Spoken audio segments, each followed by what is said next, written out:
background. It's not like it like shit that you play if you're like getting fucked up. It's not really like any depth to it.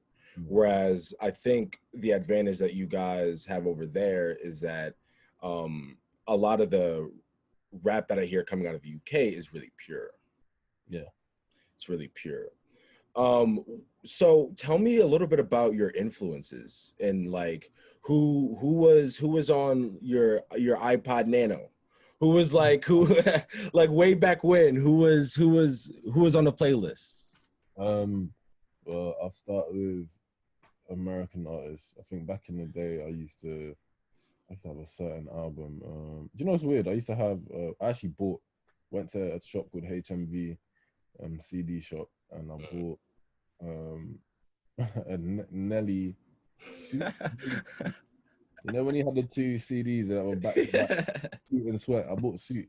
I just think Nelly was so sick, man. He had a song with Tim McGraw, Over and Over Again. That one. I used to that Nelly used to be raw as fuck. Listen. So I remember, I listened to Nelly. I used to bang out. There was a Biggie album that dropped. I think Diddy dropped. The Biggie duets. Oh, word, yeah. It was sick.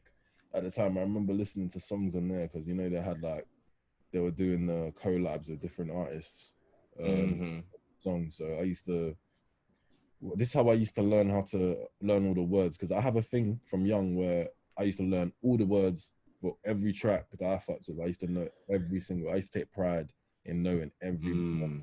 So I used to research it and then rap it back exactly how these guys are rapping on the same track. And I guess that's how I kind of came up with my flow, or I managed to be able to work on having a flow, because every favorite rapper, I used to know I could flow like them, because I can rap like you, like what you're saying exactly without looking at the words. So I knew that I could flow. Do you know what I'm saying? Yeah. They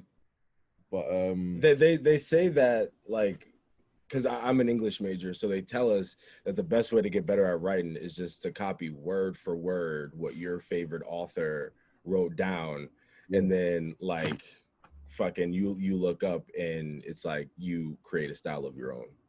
Yeah, yeah, I can imagine that. But yeah, that's what. And yeah, so I'd say that Biggie album was sick. I used to listen to a lot of Nas at one stage. I listened to a bit of everyone, man. I can't lie. There's a stage of Big Sean, Nipsey. Obviously, my favorite artists. We've got alongside Cole, Meek, huge fan. Even I don't think people realize how much of Drake fans they are until they actually look back at it. Man, can you fucking talk about it, son? It's like niggas like to shit on Drake. Yeah. But it's like, have you only listened to the shit that be on the radio? Like if you have, then it's like your opinion is. Do you get me? Like, and obviously even looking back, you can't look, if people are lying if they say that, yo, you do not like Drake's music. You might not like certain types of music or certain, bro, he's got so many vibes out here. I know you like one. Like there's no, you're forcing it if you say you don't. Do you know what I'm saying? But yeah, I'll say Drake as well, because looking back, I've actually listened to every single project. So a bit of a digression just on the Drake point. I want to see how thorough you are, DC. What's your favorite Drake album? I think for me, it's I think Nothing Was the Same was probably his best one, yeah, because of mainly because of Tuscan Leather and those kind of songs. That's crazy. But I think If You're Reading It's Too Late he's for me my most enjoyable Drake project. Obviously I love Take Care, Don't Get Twisted, it's a classic. But I just think Nothing Was the Same was his best. It's hard to say best music, yeah, but he has so many fucking projects. Yeah, like honestly, but that project, Nothing Was the Same. I just feel like the music was it was different, man. And when it got like, it was just like raw. This guy is so sick. Do you get me? Yeah. If You're Reading This Too Late, when that dropped, I was like, raw. This is amazing. Like I just loved every vibe. I loved he was getting more aggressive, kind of. He was talking his shit. Do you know what I'm saying? On If You're Reading It, so. Yeah. What were you gonna say? What was your answer? So my personal favorite, and it's because at the root of it, I love hip hop, and it's hip hop is what I do. But I'm an R&B nigga, so I gotta say, Take Care is, man.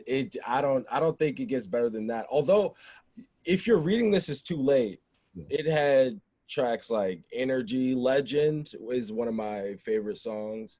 Goddamn Wednesday Night Interlude, so on and so forth. But anyways, back to your influences. Yeah. Oh yeah, UK. Oh yeah, obviously, like I said, J. Cole. Sorry, I missed Cole. Huge. Cole's my favorite artist. Has been for God knows how long. For as long as I can remember. Just think his music's amazing. Relatable. And yeah, man, I just think he's the best rapper, man. I just think like bar for Real bar, shit. I think he proved it last year. Every feature he jumped on, he killed everyone. He just did a whole year of features. Like, and yeah, man, Cole for me, man, it's just like, yo, when it's UV him, that's when you know, like, this guy's on another level. Because when he features with your favorite artist, you know there's a huge gulf in levels of rap here. Like, you know what I'm saying? And even people like, sorry, to people like J Rock, huge fan of Cole, and I'm a huge fan of J Rock, but like even when Cole and J Rock feature, I can just sense that Cole's better. Do you get what I'm saying? But J Rock is hard. Don't get it twisted. Like, but yeah, sorry. Let me carry on. J Rock, people like that. Kendrick, obviously, I'm a big fan of Kendrick as well. I have a controversial take on J. Cole, man. Oh God, listen. You know, before you start, yeah, I know. Obviously, I see on Twitter, yeah, there's like a huge divide in opinion on Cole, and I thought that was just a UK thing. But I noticed that it's an American thing as well. But why though? What's the Bro, it's like, okay, here's the thing for me. So 2014 Forest Hills Drive, as a music fan, it's almost like you have to like that album. Yeah, It's like there's no choice. yeah. But after that, Yeah, it's one song this nigga dropped, and after he dropped it, I was like, nah, this nigga's terrible, bro. what? It's the one joint, I think it's called like Deja Vu. It's where he rapped over Exchange by Bryson Tiller. And I was like, man. Wait. I've got to stop you there. That was not. He had that first. He had it first. Bro, if Bryson Tiller outbarred that man on that song. Stop it, man. Stop this. Outbarred. Do you know what it is, yeah? Come on, man. Like, do you know, like, I just think, how do I explain it? It's like, if, yeah,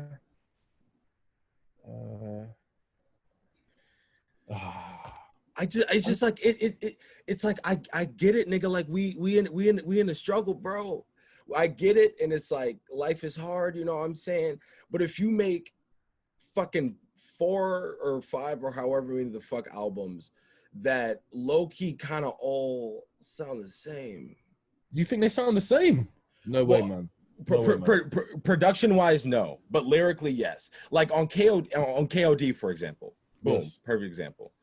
So yes. on that project, we got a lot of like, I feel like Cole kind of did what Kendrick did, where it's like, oh, 808s, nigga, I could rap over those too. So it's like, I respect showing that you could take a style and put it to the music that's now, but I just thought it was lazy. Okay. I think, yeah? In my honest opinion, I think that Americans are ungrateful because because I don't understand how you can have an artist like Cole and somebody to that level, yeah, like on that level with his ability, but people call him terrible. And it's like, what are your ears picking up on? Because if that is terrible, everything you listen to is terrible. Like, it must be, because it's just, you know, for me, I think the Cole slander for me, yeah, it's just that I see it in a way where, you know what, it's a guy that seems to be, he's not problematic for the majority of his career.